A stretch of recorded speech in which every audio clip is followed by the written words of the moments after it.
I worked in a bakery and I was making cookies, and I had some extra, and I always took them to my friends at the customer care desk, and he just happened to be standing there. So I offered him a cookie, didn't want to be rude.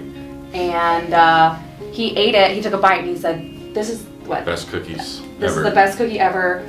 Something along the lines of, "Will you be you need to be my wife," or "Will you be my wife," or something like that. So we just started hanging out. We were actually just best friends for several years, and just kind of naturally transitioned. And that's kind of how it was. And so for our wedding, I was looking for a cool favor idea, and I struggle because there's so many ideas. And so I wanted something different, but I also wanted something that I knew everybody would enjoy and that wouldn't go to waste. Because nothing is worse than spending a lot on a favor and it not then leaving it on the table or whatever. So we were like, well, what's something that we could do? And our bakery tech at the time, I had told her the story about the cookie, and so she's like, what if I made chocolate chip cookies?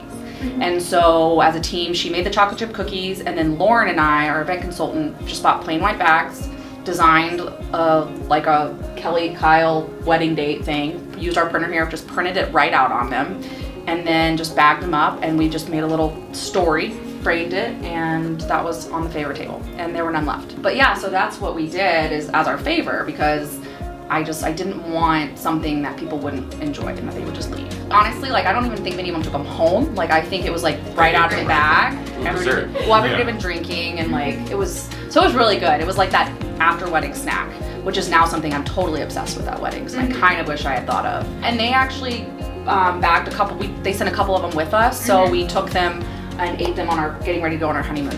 That was really nice to be able for guests to take them. They could take them home if they wanted, but at the same time, like I said, most people I think ate them right then and there as their little midnight snack. So it was really fun. It was a great time. Everyone still talks about what a party it was.